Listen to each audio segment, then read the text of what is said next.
Bien, miren, aquí es donde comienza una nueva investigación. En el artículo 211 del Código Nacional de Procedimientos Penales nos establece las fases procesales de la investigación. Entonces, la audiencia inicial tiene dos etapas de investigación. Primero es la investigación inicial y luego se le denomina investigación complementaria.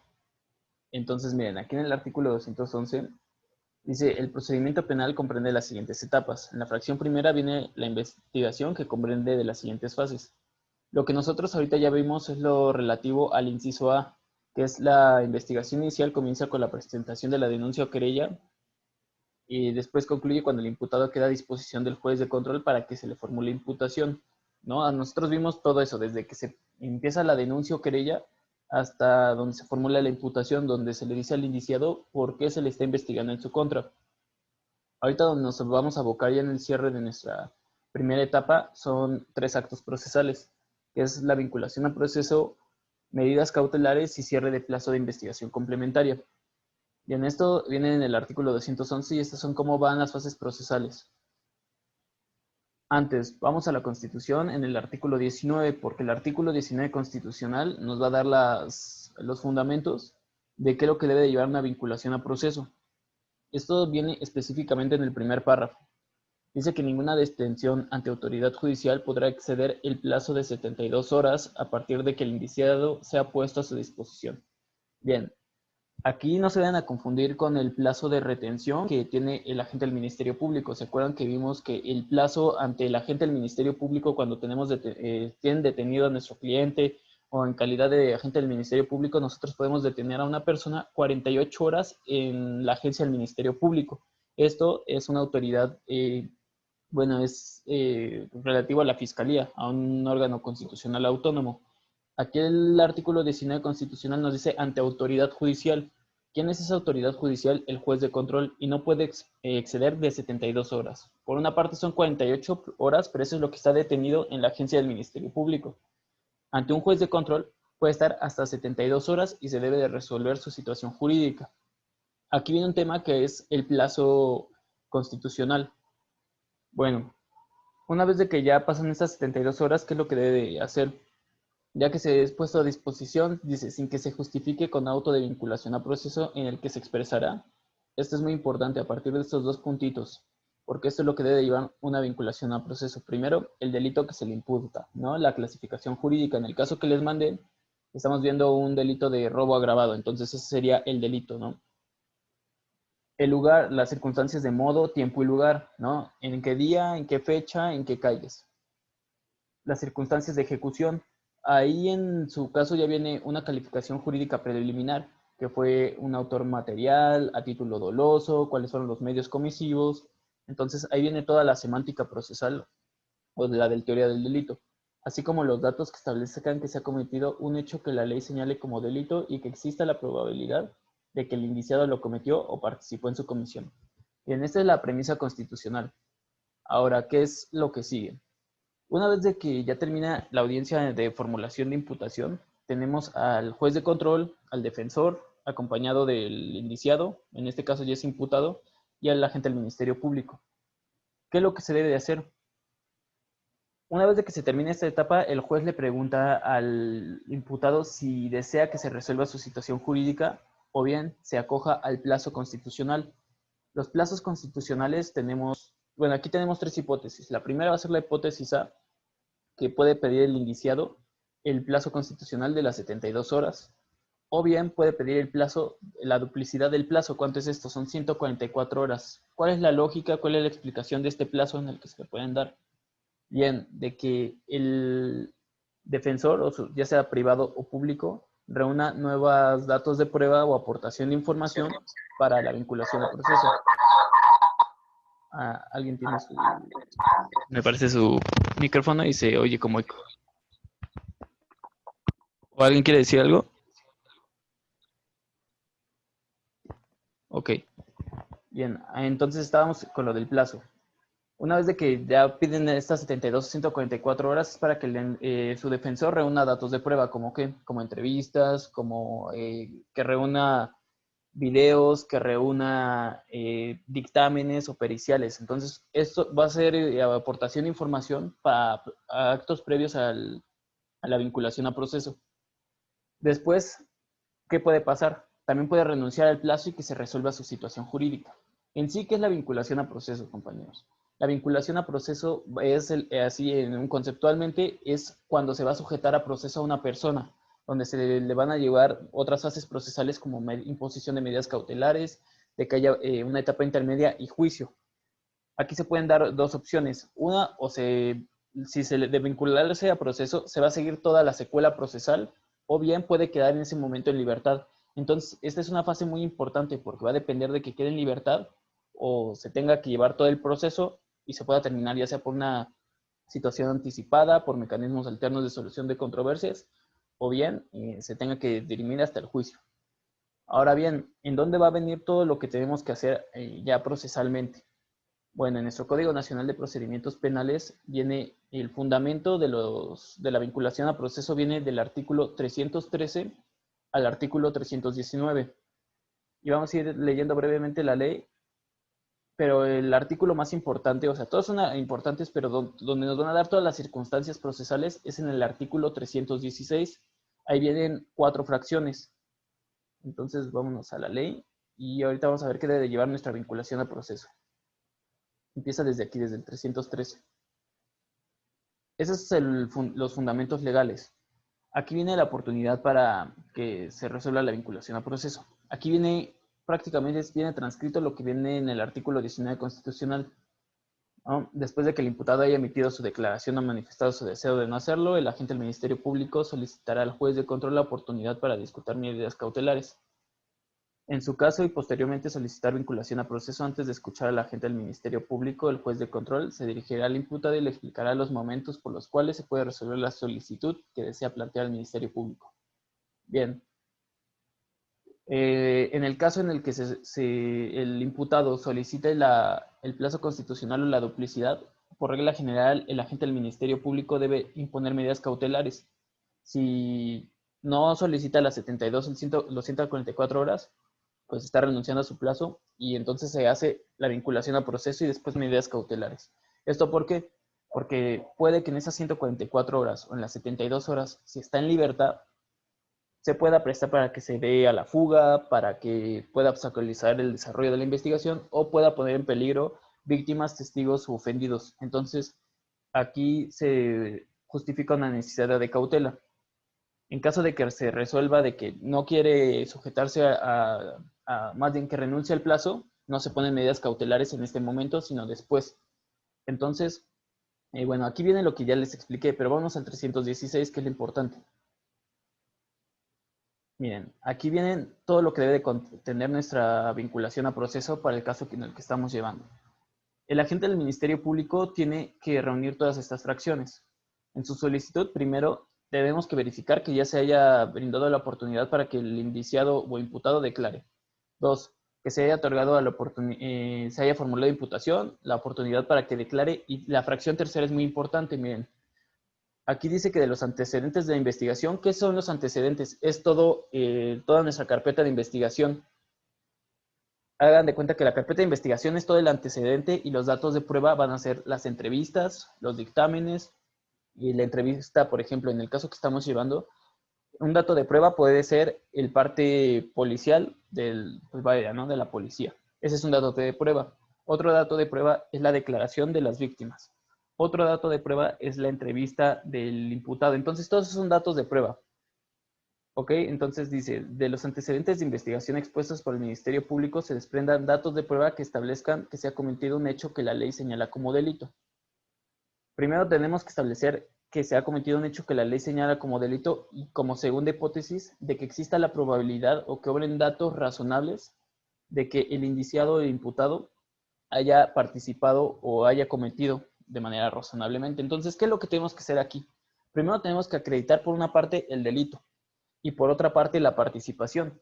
¿Qué es lo que tenemos que reunir como agentes del Ministerio Público? Le debemos decir al juez todos los elementos del tipo de robo, ¿no? ¿Alguien me puede decir cuáles son los elementos del tipo de robo? ¿Alguien se lo sabe?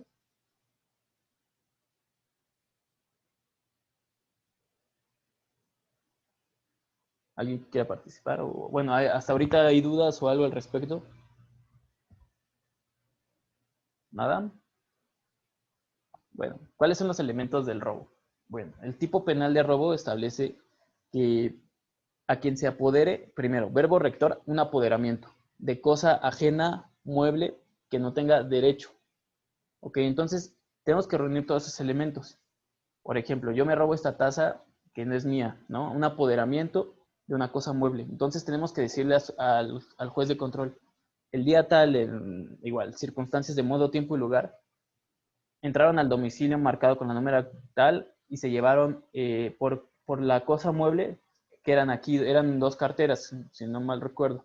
Esas serían las cosas muebles, sin derecho y sin consentimiento. Ahí vamos reuniendo todas las preposiciones fácticas, enlazando cada uno de los elementos del tipo para establecer la existencia del hecho que la ley señala como delito.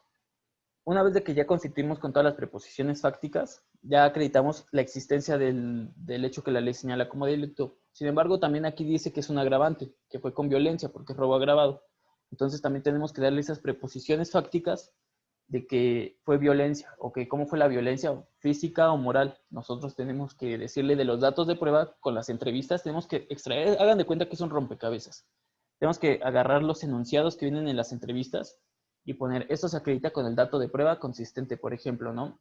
El dato de prueba donde dicen que fue con violencia. ¿Quién lo dice? Una de las víctimas. La mujer dice que con miradas intimidatorias, que llevaba algo en la mano. Entonces ahí ustedes tienen que ir diciendo que tienen que tomar lo que dijo la víctima para ir aportando esos elementos o datos de prueba. Una vez de que ya acreditaron la existencia del hecho que la ley señala como delito, el artículo 316, su fracción tercera, también nos dice, aquí viene una conjunción, y que exista probabilidad de que el imputado lo cometió o participó en su comisión. Aquí estamos hablando sobre las reglas de autoría y participación. Entonces, ¿qué datos razonables podemos proporcionar como el agente del Ministerio Público de que exista la probabilidad de que el vago participó en su comisión? Bueno, contamos con un parte policíaco donde dice que le encontró primero los objetos. También contamos con las preposiciones fácticas de las víctimas donde nos dicen que hay un reconocimiento. ¿Con qué más contamos? Que se le encontró materialmente las carteras y además un billete de 50. Entonces nosotros tenemos que ir hilando lógicamente de que él fue. ¿Por qué? Porque se le encontraron objetos del delito, fue identificado y reconocido por las víctimas y además hubo una actitud evasiva por parte del imputado, porque llegó la policía y se echó a correr. Entonces, estos son datos razonables que pueden constituir de que él participó o cometió el delito. Entonces, esa es la vinculación a proceso. Cuando nosotros le damos primero la existencia del delito y las causas por las cuales existen datos razonables de su participación. Entonces, son 2 partes importantes, lo que tenemos que acreditarle al juez de control. Luego dice, se entenderá que habrán datos que establezcan que se ha cometido un hecho que la ley señale como delito cuando existan indicios razonables que así permitan suponerlo, ¿no? Entonces es lo que les decía. Y finalmente, la fracción cuarta que nos dice que no se actualiza en ninguna causa de acción penal o excluyente del delito. Primero, ¿cuáles son las causas de extinción de la acción penal? Bueno, tenemos al sobreseimiento, a la muerte del imputado y 3, de que el delito se abrogue o se extinga. Por ejemplo, ¿qué es un sobreseimiento? El sobreseimiento es cuando ya no se puede continuar con la secuela procesal. ¿Por qué? Supongamos que es un delito que se persigue por querella. Por ejemplo, el estupro o el robo de uso. Aquí en la querella nosotros podemos, cuando somos calidad de sujeto pasivo, tenemos la facultad de otorgarle el perdón. Entonces, si le otorgamos el perdón, se sobresee el juicio y ya no se sigue. Entonces, pues ya no tendría caso hacer vinculación a proceso. Porque muera el imputado. Bueno, aquí es lógico, porque ya no puede haber acción penal porque pues, no lo podemos castigar. Y tercero, cuando, aquí dice también cuando se actualice un excluyente del delito. Bueno, ¿dónde vamos a encontrar estos excluyentes del delito? Los excluyentes del delito los vamos a encontrar aquí en la Ciudad de México, en el Código Penal para la Ciudad de México en el artículo 29, en el Código Penal Federal en el artículo 15. Y aquí debemos de retomar nuestras clases de teoría del delito. ¿Se acuerdan los elementos del delito? Son 3: conducta típica, antijurídica y culpable. Primero, en el primer estadio, que es la conducta típica, ¿Cuáles serían las excluyentes del delito en una conducta típica o en el primer nivel? Bueno, tenemos a la vis mayor y a la vis absoluta, que es la fuerza mayor, puede ser un terremoto o cualquier causa de la naturaleza. Una vis absoluta es una fuerza humana. Entonces aquí cuando otra persona produce que lesionemos un bien jurídico tutelado, por ejemplo en la de los coches, ¿no? Cuando un coche de adelante choca y el primer coche atropella a alguien o produce lesiones o daño patrimonial, pero el que tiene la culpa fue el de atrás.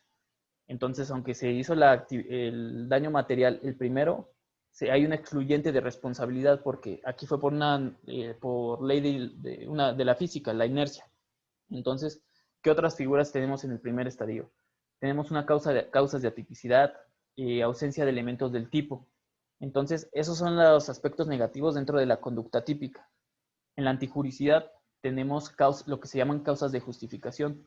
Por ejemplo, la legítima defensa, tenemos el error sobre la justificación de una conducta, tenemos también el estado de necesidad justificante, y dentro del estadio de la culpabilidad tenemos el error de prohibición vencible, invencible y la no exigibilidad de otra conducta. Entonces, ¿esto para qué va a servir o a qué viene a colación? De que la defensa se debe de poner viva y ver si primero, o bueno, cuál va a ser la estrategia de la defensa. Ya vimos lo que tiene que hacer el agente del Ministerio Público, ¿no? Encontrar primero que se haya formulado imputación, la solicitud de que haya declarado el imputado y después primero acreditar la existencia del delito y luego datos que establezcan la probabilidad de que lo cometió. Entonces, cuando ya tenemos todos esos datos, estamos dando armas para que lo vinculen a proceso. La defensa, ¿qué puede hacer? Primero, establecer que no existen la existencia de un delito. Esa es la primera hipótesis o la primera estrategia de defensa. La segunda, de que no hay datos razonables para que permitan suponer de que nuestro indiciado participó o cometió. Aquí esto es muy importante. Vamos a desestimar los datos de prueba de la fiscalía. ¿Por qué?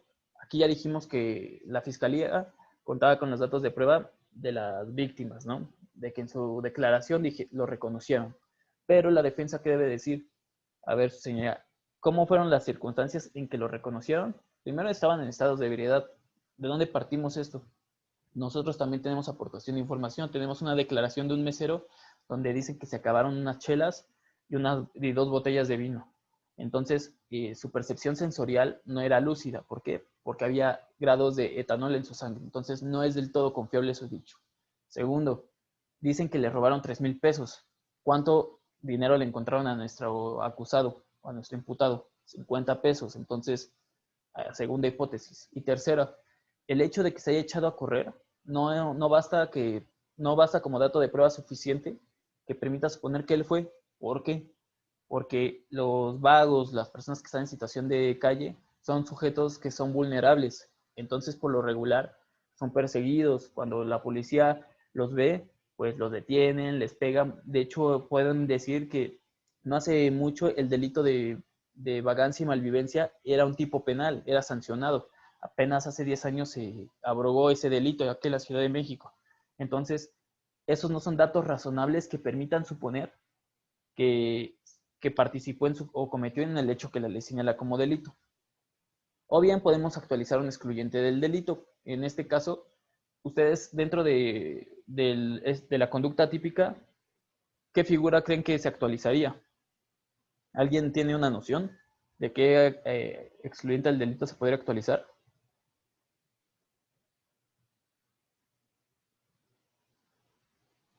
¿Nadie? ¿Nadie? Bueno, se podría actualizar una causa de atipicidad porque la conducta debe de encuadrar con el tipo. Y si no hay la conducta no se encuadra con el tipo, tenemos atipicidad por ausencia de los elementos del tipo. En este caso sería el comportamiento. ¿Cuál es el núcleo verbo del delito de robo? En todos los tipos penales, compañeros, vienen verbos rectores. Por ejemplo, en homicidio es privar, ¿no? ¿Privar de qué? De la vida. En violación, el verbo núcleo es realizar la cópula. En secuestro, el verbo núcleo es, bueno, ahí son 2 verbos núcleos. Primero, privar de la libertad para tener un beneficio. Entonces son 2 verbos. En el robo, ¿cuál es el verbo núcleo del tipo? ¿Cuál es el comportamiento? El apoderamiento. Entonces, no hay datos razonables de que nuestro vago se haya apoderado de las carteras. Entonces, por esa vía nosotros podemos acreditarlo. Ahora bien, como defensas, ¿dónde vamos a establecer esto? En el artículo 319 está el fundamento para que la defensa, esto es para la defensa. Aquí viene más de lo mismo, compañeros. El contenido de la autovinculación, ¿qué es lo que debe tener? Estas son cuestiones procesales que hace el juez cuando resuelve. Ahorita vamos a pasarnos al 319, porque la defensa, por su parte, va a combatir el auto de vinculación a proceso. Su solicitud va a empezar con relación, fundando y motivando. Con solicitud en el artículo 319 solicitamos que se dicte auto de no vinculación a proceso en razón de lo siguiente. Y ahí es donde ustedes van a atacar. Primero, puede ser que ataquen la existencia del hecho que la ley señala como delito, o bien la probable participación con datos razonables de que lo cometió, participó, o bien de que se actualice una causa excluyente del delito o sobreseimiento. Entonces, la defensa tiene 3 estrategias de defensa, de las cuales va a ser su tarea es ver cuál es para el caso en concreto. ¿Cuál es el efecto y los alcances de la vinculación a proceso? Si la fiscalía vincula a proceso a una persona, pues entonces, ¿qué es lo que pasa aquí? De que va a seguir el proceso hasta el juicio, salvo que terminen por una terminación anticipada, y eso es cuando los delitos lo permiten. Por ejemplo, ¿en qué delito se permite hacer un convenio de reparación del daño, mecanismos alternativos o una solución alterna? Se da en 3 escenarios. Primero, cuando el delito sea por querella. 2, cuando el delito sea cuando sea delito patrimonial, pero no haya violencia. Y 3, cuando la media aritmética no pase de 5 años. Entonces, nosotros podemos optar por una negociación con la víctima para una reparación del daño y terminar ahí la acción penal. Pero solamente esas 3 hipótesis. Cuando los delitos son graves o pasan de los 5 años, no tenemos chance y nos tenemos que ir al juicio. Bien, entonces lo que pasa con el auto de vinculación a proceso con la fiscalía es de que de otorgárselo el juez de control, se va a seguir. En caso de que nos asista la razón como defensores, queda en libertad. Entonces, aquí es una etapa muy importante. Aquí en el manual en el que tenemos, viene igual información. Bueno, antes de continuar, ¿alguien tiene dudas o alguna manifestación o un comentario?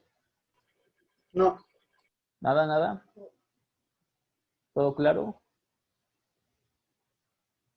Bien, aquí en el manual que les mandé, viene en la página 23 en adelante. Aquí viene todo el esquema, lo que empezamos a ver. Vienen las nociones, la vinculación o no a proceso del imputado y el esquema de debate o resolución. Eso es lo que ya vimos ahorita. Aquí abajito viene un esquema. No viene un ejemplo aquí de vinculación a proceso. Sin embargo, aquí miren, aquí vienen unas reglas que les van a ayudar a ustedes para sus casos prácticos.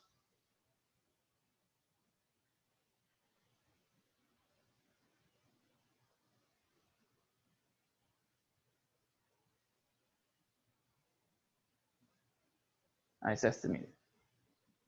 Aquí es el desahogo, bueno, primero va a ser el desahogo del Ministerio Público. Los dos tienen que desahogar datos de prueba. Van a hacer lo que estábamos haciendo ahorita, de todo lo que digan debe venir en un dato de prueba. Si yo digo como defensor de que las víctimas estaban alcoholizadas, tengo que sacarlo de un dato de prueba. Si yo digo que las víctimas también no se pusieron de acuerdo, que nos dijeron que estaban vestidos de una forma, por ejemplo, la mujer dice que venía con una chaqueta roja y el hombre que de una chaqueta café, entonces hay inconsistencias en las declaraciones. Todo esto lo tienen que sacar de los datos de prueba. Entonces, aquí va a haber un control horizontal. Aquí se va a hacer presente el principio de contradicción. La fiscalía y la defensa pueden debatirse todo siempre y cuando esté respaldado en un dato de prueba. Luego, el debate sobre la vinculación a proceso.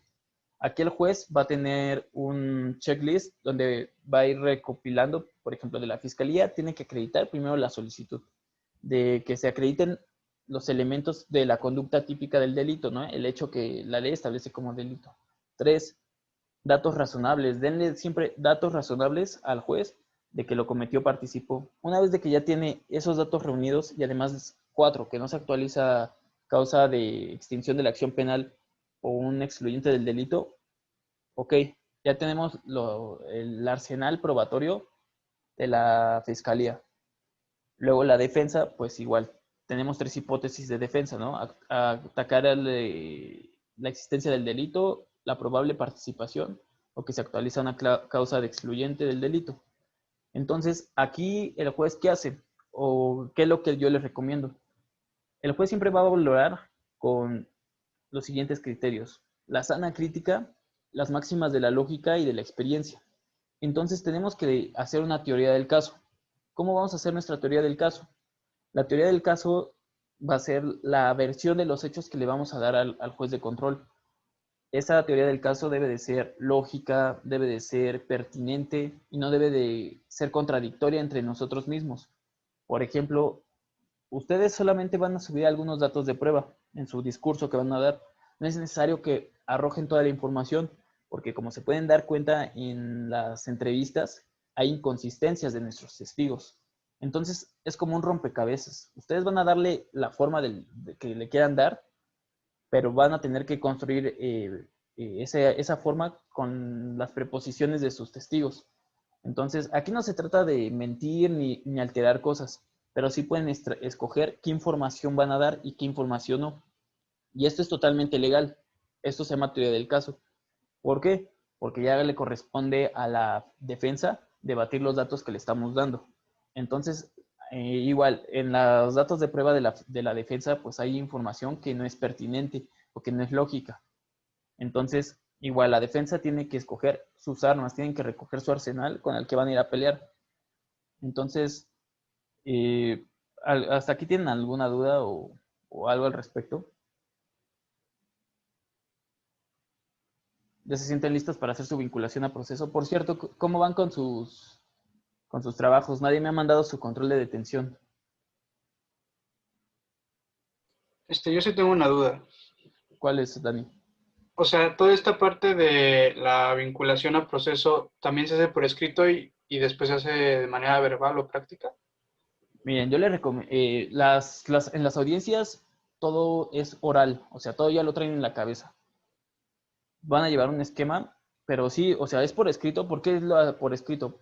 Para que ustedes lo lleven como una guía, para que sepan qué va y no se pierdan. O sea, sí pueden estar con su hojita, pero no estar leyendo. Entonces, siempre en las audiencias, por eso son orales. Todo es oral. Si están leyendo, y bueno, ya en casos prácticos, en los concursos, si ustedes ven que su contraparte o el otro equipo está leyendo, cuando termine su intervención, ustedes sí le pueden decir al juez: su señoría está violando el principio de oralidad y ese acto procesal que hizo mi contraparte se debe declarar nulo, porque hay 5 principios rectores en el proceso penal.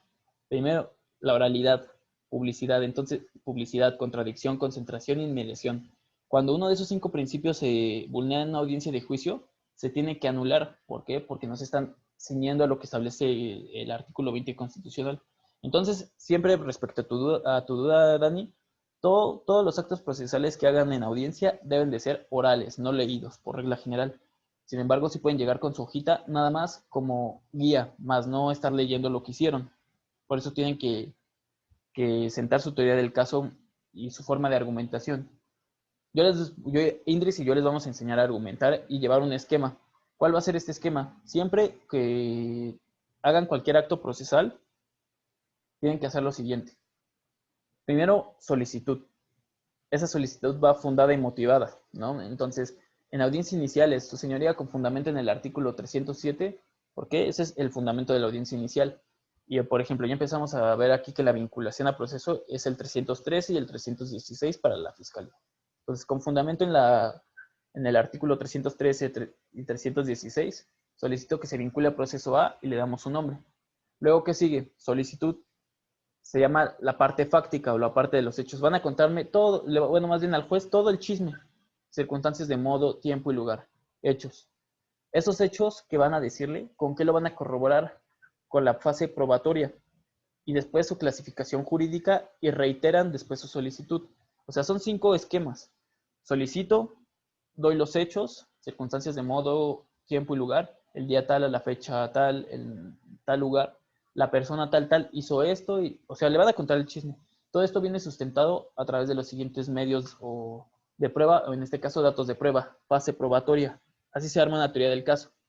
Contamos con el dato de prueba consistente en la entrevista del policía, de la víctima, y todo esto se acredita con los registros de investigación, por lo cual se actualiza el delito de robo calificado, previsto en el artículo tal, con relación al agravante tal, el cual es un delito de consumación material, dolosa, y además el bien jurídico tutelado es de consumación instantánea, porque el robo pues se consuma instantáneamente, ¿no? Nos desapoderan.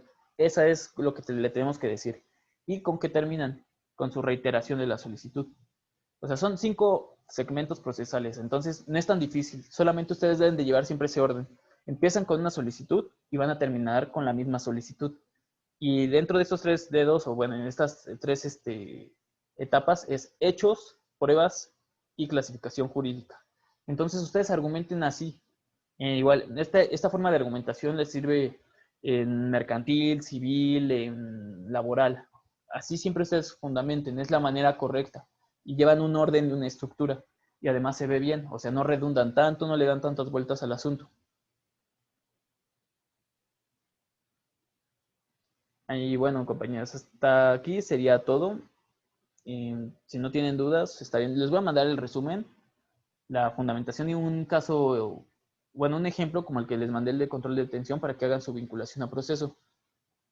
Si tienen dudas, por favor, díganmelas porque no me han estado escribiendo más que 2 chicas que han estado muy activas.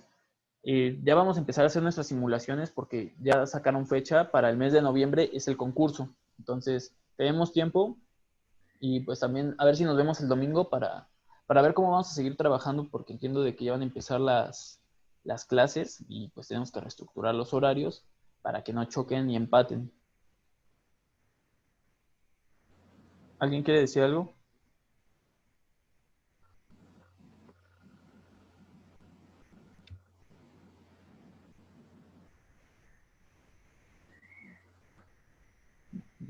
¿Nada? Bueno, yo lo mismo que acaba de comentar Ian, pedirles de favor que si tienen alguna duda o algo que se les complique respecto a los temas que ya han visto, sin importar el horario, ustedes escríbanos, a lo mejor tardamos un poquito en contestarles, pero les vamos a contestar. Entonces, cualquier duda, cualquier inquietud que les llegue a surgir, escríbanos para pues nosotros estar al tanto de lo que llega a suceder y posteriormente, como lo menciona Ian, ya poder comenzar las audiencias prácticas.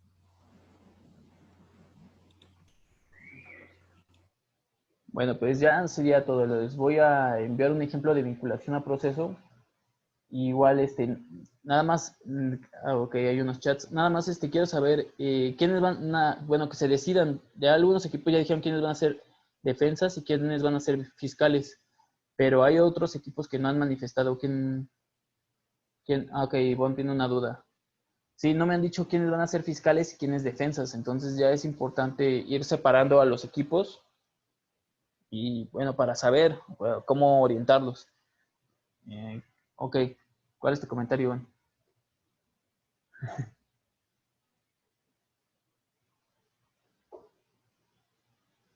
Ok, y luego, sigues malita. No, está bien, está bien. O sea, yo creo que vamos a empezar a trabajar, bueno, pues escribiendo con tu equipo. No, o sea, las prácticas las vamos a empezar a hacer ya que terminemos todos los temas y además van a ser como 2 semanas de práctica, porque después viene lo del juicio. Entonces, por esa parte no te preocupes. O sea, todavía nos quedan aproximadamente 2 meses para ensayar y trabajar. Va a salir una carpeta de investigación nueva. Entonces vamos a poder trabajar ya de manera más práctica y ya para que tengan más armas para que ustedes hagan sus audiencias. Ahorita pues vamos empezando, no se preocupen. Bueno, si ya no hay más dudas, bueno, ya sería todo y nada más les mandaría el resumen. Cuídense y muchas gracias por conectarse a todos los que se conectaron y nos vemos hasta el lunes. Cuídense, que estén muy bien todos. Gracias. Bye.